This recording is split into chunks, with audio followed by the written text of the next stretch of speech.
All right, guys. Joe McDonough here with CageSidePress.com. I'm joined by Jordan Williams, one of the Dana White Contender Series signees from this past season.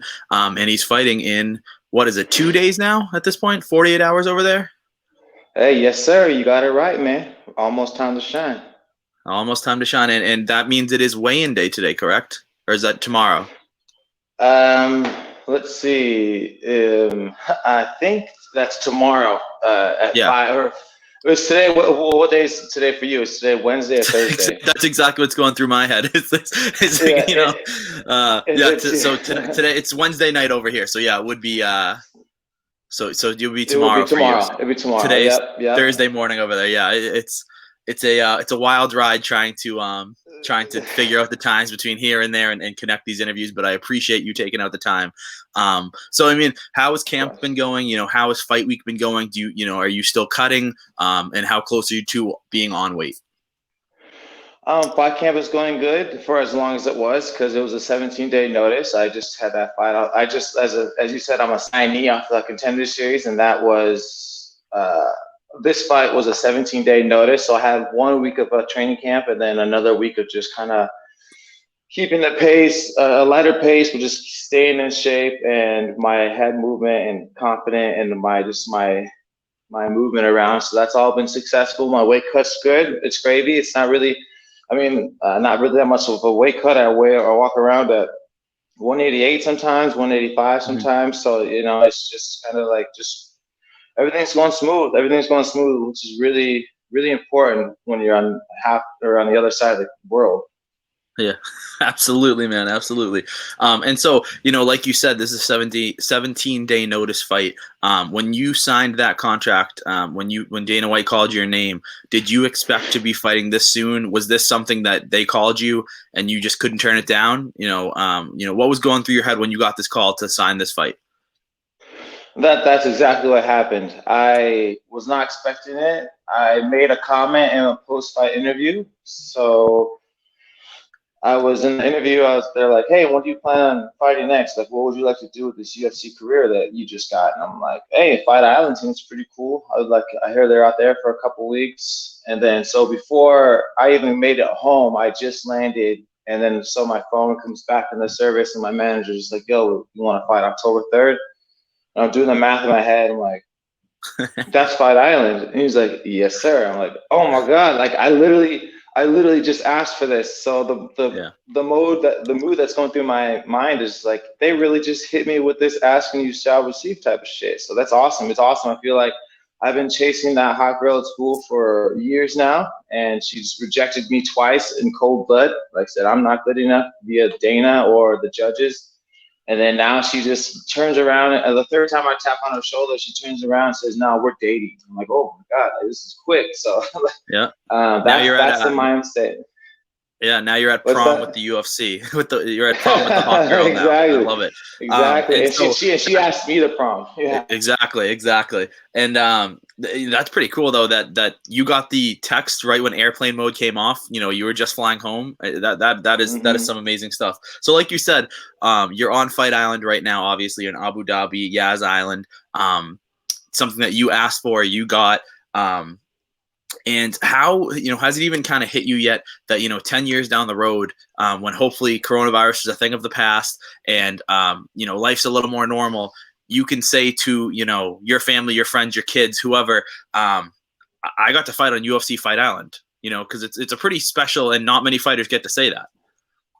Yeah, no, exactly. I was doing the math. I was trying to do the math of how many UFC fighters there are, which is like 700 or 800, and there's only been a month of fights before this. So if Mhm. like, 12 fights each card, you times that by two, that's 24 times, five, roughly over 100 fighters only and some change has been inside that octagon. And now I'm one of the few that can say I did it. And not only I can say I did Absolutely. it, I was one of the first ones to do it. So it just speaks out to hard work and the dedication, as cliche as that sounds, and just the fact that you like a closed mouth doesn't get fed. You got to open it and speak up for what you want. Absolutely, man, and you definitely deserve it. And so you explain this to me, but we've got to explain it to the fans. how hard is it? Because this was a huge topic last time we were over at Fight Island, and I'm sure it will be again. Is how hard is it to accustom yourself to Abu Dhabi time and be fighting at, what, 4 a.m., whatever time you'll be fighting over there. Just how, because you told me your crazy sleep schedule and, share it with everyone else. It's just wild. Yeah, so when I first got here, I heard a couple of ideas. Like some people are breaking up their sleep schedules for 4 hours and then 4 hours. And it's like, it's just really crazy. You're helping me with my sleep schedule right now. That's why I wanted to schedule this at 3 a.m. because I should be fighting at around, like, they're going to pick me up from the hotel around like 2:45, and then Mm-hmm. I'm scheduled maybe to fight around like 4:30 in the morning here. So it's dark. It's like you feel like a night owl, but back home it's light. So you're really kind of split in between, like, do I get myself used to their daylight hours, or do I just stay on my own? And most people want to stay on their own, and it just makes sense. So I've been doing, my sleep schedule has been roughly from 4 to 12 now. When I first got here, it was 3 to 11. But then I talked to the UFC performance team, and they recommended that I do like a 4 to 12, and then depending, and of course it's depending on how, like, yeah. So how long does it take for you to get up? I was like, oh, like a couple hours, if that. So, like, yeah, so that's what we recommend for you. So it's just a toss up, and everyone is catching it in their own style Mm-hmm. with this little sleeping Absolutely. schedule. But that's all you can do. Mm-hmm. Absolutely. And going along with that, so, when you wake up at 4 a.m. Over there, on Fight Island, do you, is it like, because that's when you're going to be fighting, are you sparring with your teammates and coaches at 4:30 in the morning every day because that's going to be the fight time? Right. Well, actually, no. We go to bed at 4 p.m. here, and then I wake up Sorry, at sorry. about, At yeah, midnight. Yeah, yeah, you're right. yeah. So at midnight we are. Yep. I usually I've been doing my runs right before I go to bed, and then so I get a little tired, and then when I wake up, we've been doing our mid session, kind of like getting our head motion and our fluidity down, if you will, at night. So Mm-hmm. that's kind of like our schedule. Absolutely. And so, what are you expecting your opponent to bring this weekend? I'm expecting him nothing, man. He's gonna be running. I seen his fights, or the one fight that he's shown. He's got a nice straight right down the pipe, a little clean one. He's got a nice counter hook off the break or going backwards. But I expect that, like, me and him, I like to go forward. He likes to go backwards. So it's like Mm-hmm. whoever is able to figure out the equation first is gonna win this battle. And I feel like I just, even though our equations match and it's like a Tetris fit and who does better, I just feel like my equation is more like more like a calculus and he's algebra. Mm-hmm. Absolutely. And do you expect that in his head and his team that maybe something in the last 17 days has been, we don't want to stand with Jordan Williams? Yeah. Oh yeah. I mean, if you're smart, like, but also in the back of his head, you should be smart to know that's going to be a hard battle. A lot of people. I just been striking people in my last 6 to 8 fights, getting knockouts on my feet, or if not knockouts, like Ramazan, I didn't knock him out, but I had him on skates in round 1 and 3. And I, like, if they're smart, they just try to, like, mix it up, throw some creativity, get it to the ground. But if they're also smart, they realize that an 8-time world champion jiu-jitsu grappler from Brazil had nothing on me to take me down. So Absolutely. it's gonna be hard either way he tries to answer this question. Absolutely, man. And so last time we spoke, you shared some amazing news with me. Dr. Craig Perlman out of New York donated insulin to you, top tier insulin, insulin pretty much made for athletes and people in your situation. I mean, has there been any more news on that? Have you received it? Is there a plan of when you're going to receive it? Well, I already got the insulin. Oh, He okay. sent You me already my received first, everything. yeah. Awesome. He Wow. received, Awesome. yeah, man. He's dude, Craig Perlman, you're the man, dude. So, Yeah. shout out to him and, like, his two nephews, Dean and JD. I know they got some baseball in-state or travel league that they go to, and I promise shout out to them. So much love to that whole family. I got the first 3 month supply, and like I said, like, this insulin is the insulin that I was never able to afford as an athlete because Let's be honest, I have Kaiser health insurance, and it still costs like $400 for like Hmm. a 1 month or like 2 month supply. So it is crazy. So obviously, I've been shopping at Walmart for my insulin, and now he's giving me the insulin that I had never been able to afford since I got off my parents' plan. So which is Humalog and Tresiba, and he told me that as soon as I run out of this insulin, he's got some more for me ready. Wow. Another 3 months already packed up, and he's like, he's already in 3 months. He's already scheduled to send it. He's like, and if you run out before that, don't be afraid to ask me. I'm more than Wow. willing to help Awesome. out and send it. So it That is just, very yeah. special. And so, Mm-hmm. have you, like you just said, buying insulin at Walmart just because it's a cheaper version. And here you are on Fight Island, getting doctors, world-renowned doctors, one of the top New York endocrinologists, sending you Mm-hmm. insulin. Has it hit you that like this is your life now, that you're in the UFC and you've made a you made such a big influence on people's lives that they're doing this for you?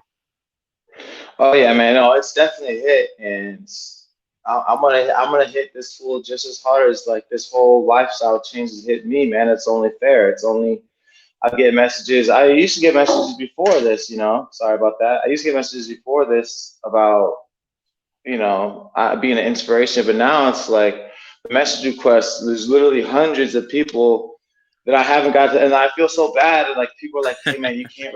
My girlfriend, she's like, I feel so bad. I don't want to respond to everyone. Like I just open up a message from diabetic after diabetic. I just want to reach out and say thank you for reaching out to me, but it's Hmm. just so hard. I can't do it all. And they're like, and she's like, hey, don't worry, you can just make a message and do a general thank you to everyone. And it's just overwhelmingly satisfying. Absolutely. So I have so much momentum, I have so much confidence, and I have such a weight on my shoulders that I like to have. I believe that I was given, part of the reason I was given diabetes is because I'm strong enough to deal with it, and I'm strong enough to be that role model for kids, and that's just what the weight is on my shoulders right now with this moment. As you asked, like I gotta keep this weight on my shoulders, and I just gotta carry it. That is a special feeling, man. If you could say, if you want to give that general response, if you could say anything to all those hundreds of people that have messaged you, what would you say to those people with diabetes that are watching you, saying, maybe I can do this one day? Do it. It's not a maybe. You can, and let me be your voice of reason for that. Carry my story, carry my picture into that next doctor's office who tells you not to play tennis, not to play volleyball. Like, yo, I'm sorry, but it seems kind of lackluster because this guy's a UFC fighter. Like, Hmm. he is the epitome of what all sports. Like, all sports are all sports are watered down versions of war. Two two sides going after the victory, Yep. being the victor, and coming home with that W. Whether it's on a team, like I said, I use tennis as a reference, or volleyball, or swimming. It's a war, Yep. It's and MMA, it has the least amount of dilution, so it's like some gladiator shit, So I'm just like, bring that mentality to your doctor. Tell them to shut the fuck up, and just do your thing. I mean, excuse my language, but I just so You're much good. passion. I love it. Yeah. Appreciate so much passion comes out of me because like, especially speaking to Craig Perlman, and every doctor in my whole career had told me to not fight, or indirectly with advice saying like, hey, well, I don't think that's a good idea, or just directly like, no, don't do it. Like, you bleed easier, your blood flow in your veins is compromised when your blood sugar is high, and that's what you have to do every time you work out. And now I've fought against that wave so hard, to a point where a doctor gave me a surfboard, is now letting me ride it full stream. Hmm. Absolutely. And now you've got a world-renowned doctor not only sending you insulin, but supporting your every move, and that is just so special. So my last thing for you, Jordan, is, do you have a prediction for us this weekend? Knockout, knockout. One first. Let me spread it, to a first or second round knockout. It might take me a little a round to catch him because he's gonna be running backwards, but if he stands a bang with me, then it'll definitely be a first round knockout. But if he's smart and tries to stay at range, and keeps his lateral movement, it's gonna be a second round finish. I'm coming for that 50G bonus. Oh yeah. I want it. I'm trying to change my life. My life has been changed, but I'm trying to keep it changed. And Nasruddin, you're in my way. Awesome, man. Well, Jordan, thank you very much. I'll let you get to sparring over there at midnight, Abu Dhabi time. Enjoy your night/morning. All right, man. Thank you very much.